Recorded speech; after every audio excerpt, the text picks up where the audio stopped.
హ్రీంకారాసనగద్భితానలసికాం సౌః క్లీం కళాం బిభ్రతీం సౌవర్ణాంబరధారిణీం వరసుదాధౌతాం త్రినేత్రోజ్వలాం వందే పుస్తకభాషమంకుశధరాం స్రగ్భూషితాముజ్వలాం త్వాం గౌరీం త్రిపురాం పరాత్పరకలాం శ్రీచక్రసంచారిణీం.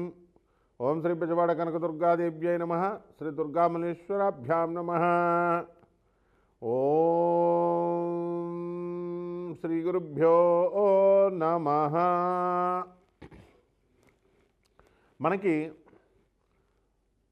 గోలోకం వెళ్ళలేం. శ్రీకృష్ణ పరమాత్మని రాధాదేవిని అక్కడ మనం చూడలేం. కొన్ని కోట్ల సంవత్సరాల తపస్సు చేసినా సరే గోలోకం వెళ్ళలేం మనం. అలాగే బ్రహ్మలోకం వెళ్ళి బ్రహ్మదేవుని కలవలేం. మరి విష్ణులోకం వెళ్ళి వైకుంఠం వెళ్ళి విష్ణువుని కలవలేం. కైలాసం వెళ్ళి శివుణ్ణి కలవలేం. అందుకని ఇక్కడున్న అమెరికాకి వెళ్ళాలంటేనే బోల్డ్ డబ్బు, బోల్డ్ వ్యవహారం, 24 గంటల విమాన ప్రయాణం. విమానం ఉంది కాబట్టి, విమానం లేకపోతే ఎలా వెళ్తాం? అసలు వెళ్ళలేం కదా. ఆ విధంగా ఈ యొక్క బ్రహ్మ పదార్థాన్ని, అంటే దేవుణ్ణి, ఆ భగవంతుడు గురువు కాబట్టి మనం కలవలేము ఆయన్ని. అందువలన గురు రూపములో ఆయన మనకి భూమి మీదకి శ్రీకృష్ణ పరమాత్మగా అవతరించాడు. రాముడిగా మనకి అయోధ్యలో పుట్టాడు. శ్రీకృష్ణుడిగా మనకి మధురలో పుట్టాడు, గోకులంలో పెరిగాడు. ఇంత క్లియర్ కట్గా మనకు అయోధ్యలో మనం గుడి కట్టుకుంటున్నాం, భక్తులు వెళ్తున్నారు, రామనామ జపం చేస్తున్నారు, ఇక్కడ కృష్ణనామ జపం చేస్తున్నాం. మనం భూమి మీదే ఉన్నటువంటి బృందావనంలో రాధాకృష్ణుల మీటింగ్ పాయింట్, లవర్స్ స్పాట్, వాళ్ళిద్దరు కూడా నిధివనంలో కలిసేవారు. ఇవన్నీ కూడా వాటికి సింబాలిక్ రిప్రజెంటేషన్స్గా మనకి ఇప్పటికి కూడా మనకి ఈ నిధివనము, ఈ బృందావనము ఇవన్నీ ఉన్నాయి. మరి చక్కగా అసలు భగవంతుణ్ణి మనం కలవలేను కాబట్టే ఆయన మన మీద ఎంతో కరుణతో భూలోకానికి వచ్చి రాముడిగా కృష్ణుడిగా మనకి బోధించి, ఇలా మానవుడు ఇలా బ్రతకాలని రాముడిగా చూపించి వెళ్తే మనమేం చేస్తున్నామండి? మనము పనికిమాలిన కథలు చెప్తున్నారు. మైథలాజికల్ స్టోరీస్ అంటాడు ఒకడు. రామాయణం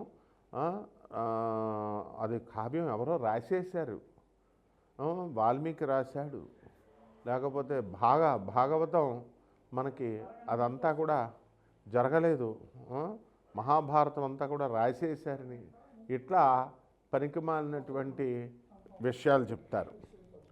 మరి అటువంటి స్వామివారు సాక్షాత్తు మనల్ని జ్ఞానబోధ చేయడానికి భూమి మీదకి వస్తే మైథలాజికల్ స్టోరీ అంటున్నాము. రాముణ్ణే, కృష్ణుడి యొక్క అస్తిత్వాన్నే ప్రశ్నించే విధంగా మరి ఆ కావ్యమే తప్పు, ఆ కావ్యమే రామాయణ కావ్యమే మైథలాజికల్ స్టోరీ, అది పురాణాలన్నీ కల్పితాలంటే రాముడు కృష్ణుడు కల్పితాలనా? మరి ఏమైపోయారు? మరి ఇక్కడ మనకి కృష్ణుడు పుట్టాడు కదా, మరి మధురలో రాముడు పుట్టాడు అయోధ్యలో. మరి ఇవన్నీ ఎందుకు చేస్తున్నాం మనం? అంత రామనామ మంత్రం కొన్ని వేల సంవత్సరాల నుంచి రామమంత్రాన్ని జపం చేస్తున్నాం. కొన్ని లక్షల సంవత్సరాల నుంచి తారక మంత్రం మనం జపం చేస్తున్నాం. మరి మామూలు మధ్యలో వచ్చినటువంటి వాళ్ళు ఇప్పుడు వాళ్ళందరి పేర్లు మనం జపం చేస్తామా? కొద్ది కాలం ఉంటుంది, వాళ్ళది అదృశ్యమైపోతుంది. అంటే దీన్ని బట్టే మనకి అర్థమవుతుందన్నమాట. కాబట్టి గురుమండలం మనం సంతోషించాలి. మనతో కాంటెంపరీస్గా ఉన్నారు, మన భూమి మీద కాలు పెట్టారు. అసలు మనం బ్రహ్మలోకానికి గెంటేస్తారు, మనం రానివారు. అటువంటిది మన భూమి మీద ఆయన స్వామివారితో మనం ఉన్నాము అనే కృతజ్ఞతాభావంతో వారు చెప్పినటువంటివన్నీ కూడా నేర్చుకొని మనం ఆదర్శవంతంగా బ్రతకాలి. ఇది గురుమండల వ్యవస్థ బాగున్న వాళ్ళకి అర్థమవుతుంది. ఇక్కడ ఏంటంటే జాతక శాస్త్రంలో గురుడు శుక్రుడు ఇద్దరు కూడా మరి గురువులుగా పరిగణించబడ్డారు. గురువేమో బృహస్పతి దేవతల గురువయ్యాడు, మరి శుక్రాచార్యుల వారు రాక్షసుల గురువయ్యాడు. మొట్టమొదటిగా పాపం దేవతల గురువు కావాలనుకున్నాడు, అదృష్టం కలిసి రాలేదు. అందువలన ఆయన్ని రాక్షసుల గురువు కావాల్సి వచ్చింది. ఆ రాక్షసుల గురువు అయినప్పటికీ కూడా ఆ రాక్షసుల యొక్క క్షేమాన్ని ఆయన కోరి ఎంత ప్రతి క్షణం కూడా ఆయన మంచిగా చెప్తున్నప్పటికీ కూడా వీళ్ళు వినకుండా ఆయన్ని ఎదిరించడం, ఆయన చెప్పిన మాట వినకుండా వాళ్ళు పతనమైపోవడం, ఈ లాస్ట్కి మన యొక్క బలి చక్రవర్తి బలి, రాక్షస చక్రవర్తి బలి కూడా అదే విధంగా అయిపోయాడు. కాబట్టి ఇదంతా మనకి గురువు యొక్క కృప ఉండాలి. ఆ బృహస్పతి కూడా శుక్రాచార్యుల వారికి నమస్కారం పెడతాడు. శుక్రాచార్యుల వారి శిష్యుడు అతను. కాబట్టి శుక్రాచార్యుల వారు ఎంత మహామేధావి అంటే మొత్తం అసలు కనీసము విష్ణుమూర్తి కూడా చేత కూడా ఆశ్చర్యపోయేలా చేస్తాడనమాట. బలిచక్రవర్తిని ఆయన వెళ్ళొద్దు, లక్ష్మీదేవి వెళ్ళిపోయింది, విష్ణుమూర్తి ఒంటరివాడు అయిపోయాడు, క్షీరసాగర మదనం చేయాలి, పాలసముద్రాన్ని చిలికితేనే లక్ష్మీదేవి పుట్టాలి, దానికోసం దేవతల ఒక బలం ఒక్కటే సరిపోదు, రాక్షసుల బలం కావాలి. దానికోసం ఈ నారదుల వారిని ఇంద్రుడిని పంపిస్తాడు, బృహస్పతిని పంపిస్తే బలిచక్రవర్తి రాక్షసుల రాజు దగ్గరికి పంపించి సహాయం కోరితే బలిచక్రవర్తి ఆలోచిస్తుంటే శుక్రాచార్యులు వారు చెప్తారు, మా దగ్గర సంజీవని విద్య ఉంది, మా రాక్షసులకు ఏం కాదు, చచ్చిపోయిన వాళ్ళు మేము బతికిస్తామంటే మీ దేవతల కోసమేనంటే, అందుకే దేవతలకు అమృతం కావాలి, దాన్ని మేము చిలకాలి అని వాళ్ళు అంటారు. ఆ అమృతాన్ని అందరినీ పంచుతామంటారు. నమ్మొద్దు, వీళ్ళ మాటల్లో చక్రంలోకి వెళ్ళొద్దు అంటే నారదుడు ఏం చెప్తాడు, మీరు వచ్చినా రాకపోయినా మేము యక్షగంధర్వ కిన్నర కింపురుషాది శక్తుల్ని మేము వాళ్ళ యొక్క సహాయాలతో చేసేస్తాం ఏదో రకంగా, లేదా మానవ శక్తితో అంటే అప్పుడు ఏమంటాడు శుక్రాచార్యుడు, బలిచక్రవర్తి ఆలోచనలో పడిపోతే, వద్దు, ఈ నారదుడు నిరంతర విష్ణునామన పారాయణ చేసేటటువంటి వాడు, ఇతని మాటల మాయాజాలంలోకి వెళ్ళొద్దు అన్నా సరే బలిచక్రవర్తి ఒప్పేసుకుంటాడు. ఒప్పేసుకుంటే అప్పుడు శుక్రాచార్యుడి కోపం వచ్చి సహాయం చేయడానికి బలిచక్రవర్తి తాను చెప్పినా సరే వినకుండా ఆ దేవతలకు సహాయం చేస్తున్నాడని చెప్పి వెళ్ళిపోతాడు. వెళ్ళిపోతే సింహాసనం దిగి వెళ్ళిపోతే అప్పుడు ఇంద్రుడు ఏం చెప్తాడు, సరే మీరు నాకు చెప్పారు కాబట్టి నేను కూడా మీకు మాట ఇస్తున్నాను, ఈ దేవతలు కొంతకాలం రాక్షసుల పాటు క్షీరసాగర మదనం జరిగేంత వరకు వాళ్ళ పట్ల ద్వేషం పెంచుకోరు అని చెప్తాడు. చెప్పిన తర్వాత ఈ యొక్క నారదుల వారు అందరూ సంతోషించి వెళ్ళిపోతుంటే అప్పుడు విష్ణుమూర్తి దగ్గరికి వెళ్ళి విజయం సాధించామని చెబితే విష్ణువు ఎంత కరుణామయుడో చూడండి. ఆయన ఏమంటాడు, శుక్రాచార్యుల వారి గురువుని ఎదిరించాడు బలిచక్రవర్తి, అందువలన గురువుని ఎదిరించిన తర్వాత ఇంక నువ్వు అది సక్సెస్ కాదు, నేను అసలు ఈ క్షీరసాగర మదనం చేయగలను చేయలేను, అది సక్సెస్ అవుతుందో అవ్వలేదో, అవాంతరాలు వస్తాయి. గురువు ముందు బలిచక్రవర్తి శుక్రాచార్యుని ప్రసన్నం చేసుకోవాలా, శరణు వేడాలి, అప్పుడు మాత్రమే మీకు వస్తుంది అని చెప్తాడు. చూసారా, అది గురువు యొక్క గొప్పతనం. అందువలన మనకి జాతకాల్లో ఎప్పుడైనా సరే మీకు అందరికీ కూడా ఏమండి చాలా పూజలు చేస్తాం, చాలా జపాలు చేస్తాం, హోమాలు చేస్తాం అని చెప్పినప్పుడు మీకు అందరికీ ఎందుకు రావడం లేదంటే, ఈ మీరందరూ కూడా ఈ యూట్యూబుల్లో చెప్పేటటువంటి జ్యోతిష్కుల్ని, లేకపోతే పంతులు గారుల్ని, లేకపోతే వీళ్ళందరినీ ప్రవచనకారుల్ని, వీళ్ళని గురువులు అనుకుంటున్నారు. వీళ్ళ గురువులు ఎన్నటికీ కాలేరు. మరి ఎవర్రా అంటే జగద్గురువు ఆదిశంకరాచార్యులు వారు, రామానుజాచార్యులు వారు, మధ్వాచార్యులు వారు, అలాగే స్వామి వివేకానందుడు ఆదిశంకరాచార్యుల వారు. మరి వీళ్ళందరూ కృష్ణం వందే జగద్గురుం శ్రీకృష్ణుడు, దత్తాత్రేయుడు, దక్షిణామూర్తి, వీళ్ళు ఎప్పుడైనా మూఢనమ్మకాలు పెంచారా మీకు? పెంచలేదు. ఎప్పుడైనా సరే మిమ్మల్ని ఈ దీపం ఇటు పెట్టండి, దేవుడే పెట్టండి, భక్తుడే పెట్టండి అని చెప్పారా? నైవేద్యాలు ఇన్ని రకాలు పెట్టండి, ఈ ముహూర్తం సూర్యోదయం లోపల అయిపోయేలాగా పూజ చేసేయండి, అప్పుడు మీకు వచ్చేస్తాయి, అసలు పూజ చేసేయండి మీకు అన్నీ కూడా లాభాలు వచ్చేస్తాయి అని ఎప్పుడైనా బోధించారా వాళ్ళు? నీ యొక్క సోల్ గురించే చెప్తారు. నీ ఆత్మ పరమాత్మలో కలవాలి, ఇద్దరికీ కూడా తేడా లేదు. నువ్వే పరమాత్మవి, నిన్ను నువ్వు తెలుసుకో, భగవంతుడిని తెలుసుకో, అంతేగాని భగవంతుని చూడడానికి ప్రయత్నించకు, చూడలేవు అని చెప్పారు.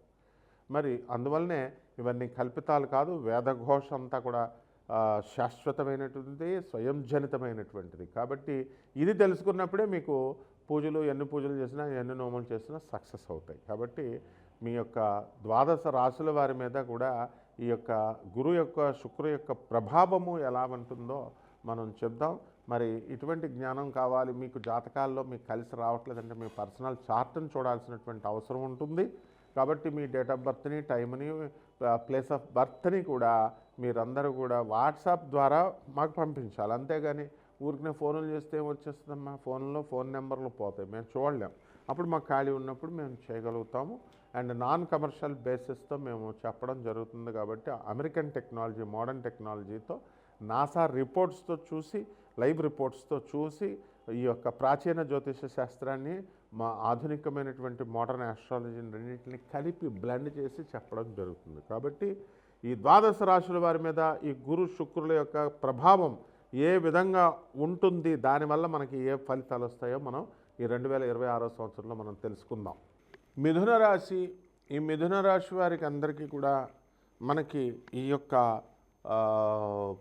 ఫిబ్రవరి 2 తర్వాత బ్రహ్మాండంగా ఉండడం అనేటటువంటివి జరుగుతాయి. శుక్రం మోఢం వెళ్ళిపోతుంది, ఆదాయాలు బ్రహ్మాండంగా పెరగడము, విదేశాలకు వెళ్ళాలనేటటువంటి ఆలోచనలు అన్నీ కూడా రావడము, వచ్చిందే తడుగా ఆల్రెడీ మనం అప్లై చేసుకున్నటువంటి వాళ్ళందరికీ కూడా విదేశాలకు వెళ్ళడము, ఇలాంటివన్నీ కూడా జరుగుతాయి.